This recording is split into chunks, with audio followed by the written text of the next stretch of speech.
जैसा कि पिछले वीडियो में हमारा जो 200 इंटरव्यू क्वेश्चन का सीरीज आ गया था, 1 से 20 क्वेश्चन मैंने उसमें कवर किया था। अभी ये 21 से है।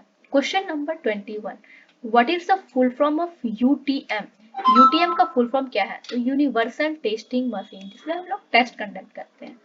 उसके बाद सीमेंट का एक्सपायरी कितना होता है? अगर आप कोई सीमेंट को लाते हो तो कब तक उसको आपको यूज करना है, उसके बाद आपको यूज नहीं करना है। एक्सपायरी उसका 3 मंथ्स का होता है, मतलब कि सीमेंट का जो आपका बैग है वो 3 मंथ तक ही वैलिड है। उसके बाद 1 स्क्वायर मीटर में कितना स्क्वायर फीट होता है? तो ये होता है 10.76 स्क्वायर फीट। एक मीटर स्क्वायर में आपका 10.76 स्क्वायर फीट होता है। What is the unit weight of 25 mm steel bar? इसका मैंने बताया था नेक्स्ट प्रीवियस वीडियो में कि डी स्क्वायर बाई 162 करेंगे तो हमारा unit weight of steel bar आ जाएगा। तो यहाँ पे 25 स्क्वायर बाई 162 करेंगे तो 3.85 kg पर metre. Question number 25, 1 hectare is equal to कितना एकड़? तो 1 हेक्टेयर में हम लोग का 2.47 एकड़ होता है। उसके बाद हमारा 26 question number, 1 gallon is equal to how many litre? तो 1 गैलन में 3.78 लीटर हम लोग कंसीडर करते हैं। ये सब बहुत ही टेक्निकल टर्म्स है जो कि आपको एकदम से आना चाहिए सिविल इंजीनियर हो आप तो, क्योंकि इंटरव्यू में यही सब क्वेश्चन जनरली पूछा जाता है। उसके बाद 27 question number, 1 kilo newton is equal to 101.97 kilogram. उसके बाद है 28 question number, 1 ton is equal to how many of kilogram?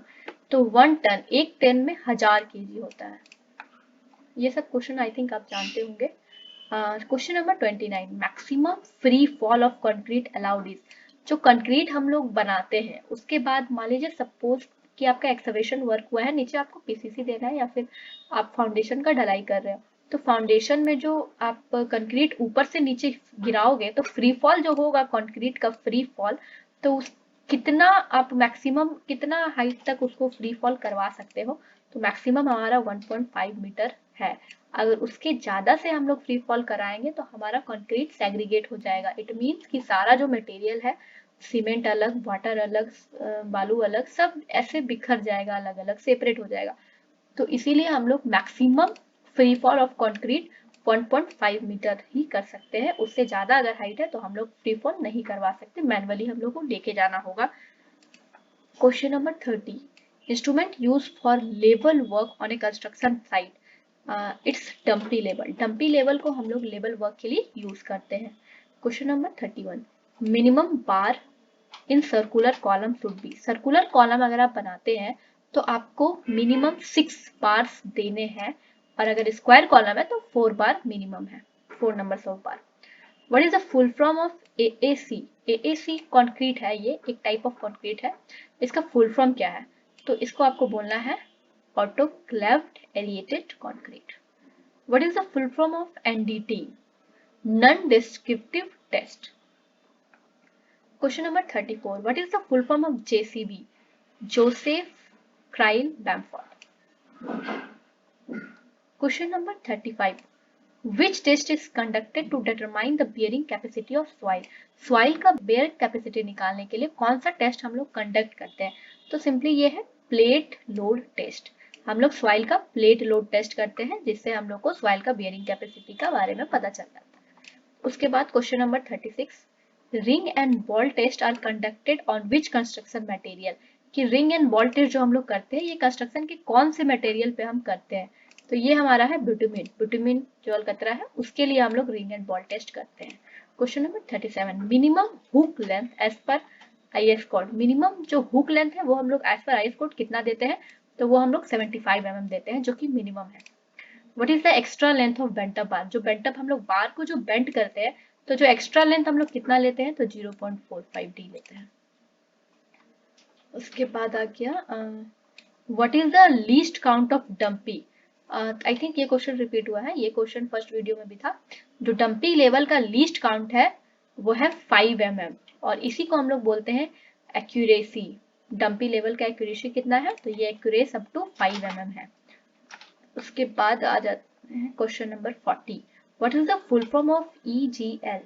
Existing ground level, कोई भी आपको पूछ दिया जाए कंस्ट्रक्शन कंपनी में कि ईजीएल का फुल फॉर्म क्या है, तो एक्सिस्टिंग ग्राउंड लेवल जो होता है, इट मीन्स कहीं आप बिल्डिंग बनाने जा रहे हो तो आपका एग्जिस्टिंग ग्राउंड लेवल क्या है वहां का, ये जानना जरूरी है, तो आपको ईजीएल का फुल फॉर्म भी आना चाहिए। Question number 41, a first class brick should absorb, यहाँ पे नॉट आपका छूट गया है, a first class brick should not absorb more than, तो हम लोग को फर्स्ट क्लास ब्रिक में कितना पानी कितने से ज्यादा एब्जॉर्ब नहीं करना है, तो ये है 20% से ज्यादा हम लोग का फर्स्ट क्लास ब्रिक में वाटर यूज नहीं होना चाहिए। अगर हम उसमें वाटर एब्जॉर्प्शन टेस्ट करें तो हमारा फर्स्ट क्लास ब्रिक 20% से ज्यादा वाटर एब्जॉर्ब ना करे।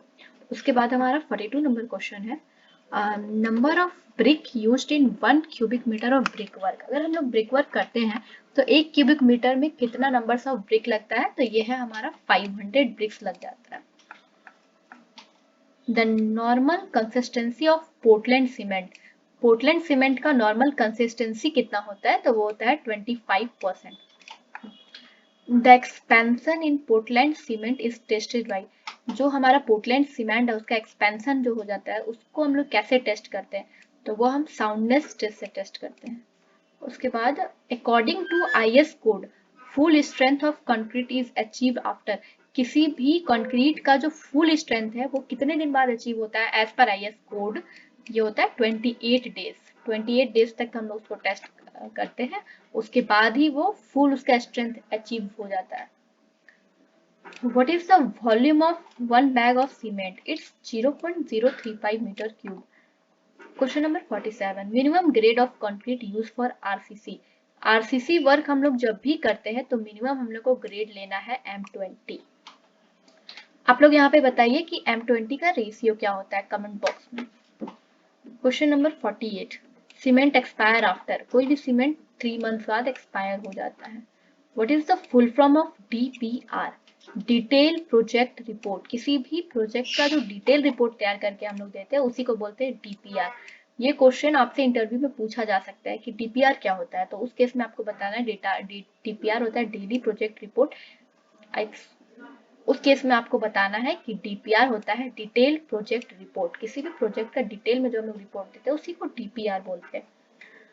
What is the initial and final setting time of cement? Cement कितने देर में जमता है इनिशियली और फाइनली कितना सेटिंग टाइम हो जाता है उसका, तो इनिशियल हम लोग का लेस देन 30 मिनट, 30 मिनट से पहले 30 मिनट तक हम लोग का सीमेंट इनिशियली सेट हो जाना चाहिए और फाइनल सेटिंग टाइम है 600 minute. Question number 51, what is the unit weight of concrete, किसी भी कंक्रीट का यूनिट वेट क्या होता है, तो as per IRC 456/2000 unit weight of PCC plain cement concrete का यूनिट वेट होता है 24 kilo newton per metre cube and RCC reinforced cement concrete का यूनिट वेट होता है 25 kilo newton per metre cube. Which is the world's tallest man-made structure, world's tallest man-made structure is Burj Khalifa in Dubai, which stand approx 830 meter tall. Question number 53. What are the steps involved in the concreting processes? जो concrete process हम लोग करते हैं उसमें कौन कौन सा various steps involve है, उसको अगर एक्सप्लेन कर देने बोल दिया जाए आपके इंटरव्यूअर के द्वारा, तो आपको बोलना है कि सबसे पहले हम बैचिंग करते हैं, उसके बाद हम मिक्सिंग करते हैं, उसके बाद हम ट्रांसपोर्ट करते हैं, उसके बाद कंक्रीट को प्लेस करते हैं जहाँ पे भी हम लोग को काम करना है, उसके बाद वो कंपैक्ट करते हैं, तो ये स्टेप्स इन्वॉल्व है। Question number 54, what are the nominal concrete mix proportion for different grade, ये सब ग्रेड्स का नॉमिनल मिक्स कितना है, तो M5 का होता है 1:5:10, M7.5 का होता है 1:4:8, M15 का होता है 1:2:4, M20 का होता है 1:1:3, जिसमें एक होता है 1 कढ़ाई सीमेंट, 1.5 कढ़ाई बालू, 3 कढ़ाई गिट्टी। Question number 55, how do you find the unit weight of steel bar in reinforcement, किसी भी रेनफोर्समेंट का यूनिट वेट हम लोग कैसे फाइंड करते हैं, तो इसका एक फॉर्मूला है D²/162.2, जिसमें D होता है dia of bar in mm, तो ये पुट कर देने से आपका जो वेट है स्टील बार का रेनफोर्समेंट में वो आ जाएगा। उसके बाद है what's the difference between one way and two way slab, one way slab और टू वे स्लैब में डिफरेंस क्या है, तो डिफरेंस हमारा ये है कि जो रेशियो होता है longer span by shorter span वो वन वे स्लैब में ज़्यादा आता है 2 से, लेकिन टू वे स्लैब में जो आपका रेशियो है लॉन्गर स्पैन और शॉर्टर स्पैन का वो 2 या 2 के इक्वल आता है, उससे ज़्यादा नहीं आता है। तो ये डिफरेंस है वन वे और टू वे स्लैब का, जो कि बेसिक है, आपको ये पता होना ही चाहिए। उसके बाद what is flat slab? Flat से स्लैब हम लोग किसको कहते हैं? तो the slab which is supported on column, जो जस्ट कॉलम पे सपोर्ट है और फ्लैट है उसको हम लोग फ्लैट स्लैब बोलते हैं। Flat slab don't have beam, उसमें बीम नहीं रहता है, वो बस स्लैब है और वो कॉलम पे रहता है, तो इसीलिए उसको फ्लैट स्लैब बोलते हैं। अब 58 number question, what's the length of rise and tread in stair case?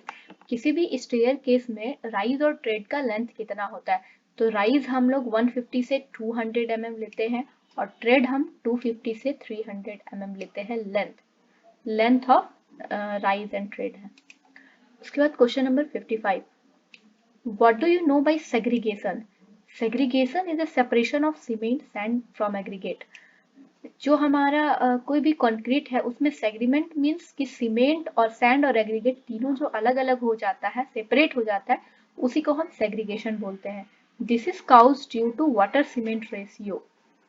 Water cement ratio, अगर हम ज्यादा पानी मिला देंगे इस कंक्रीट में तो हो सकता है सेग्रीगेशन, या तो when concrete is poured about more than 1.5 metre, या तो कंक्रीट का जो हम लोग फ्री फॉल कराते हैं वो 1.5 मीटर से ज्यादा होता है, तो सेग्रीगेशन का चांसेस रहता है। Question number 60, what is breeding in concrete? Breeding is one form of segregation. Breeding एक तरह से सेग्रीगेशन का एक फॉर्म है, जहाँ पे where water come out to the surface of concrete, जो कंक्रीट हम लोग करते हैं कंक्रीटिंग, उसमें से कंक्रीटिंग का सरफेस से जो वाटर निकलता है उसी को ब्लीडिंग ऑफ कंक्रीट बोलते हैं। तो ये एक सेग्रीगेशन का पार्ट है जिसमें से कंक्रीट से वाटर जो है सरफेस से निकलने लग जाता है, because of its lower specific gravity of water among all the ingredient of concrete. तो गाइस मिलते हैं नेक्स्ट वीडियो में और भी ऐसे टॉप इंटरव्यूज़ क्वेश्चन जिसको देख के आप अच्छे से नॉलेजेबल हो सके, अपने इंटरव्यू में अच्छा से अच्छा कर सके। तो अगर आपको ये वीडियो नॉलेजेबल लगा हो तो इसे लाइक, शेयर और सब्सक्राइब करें।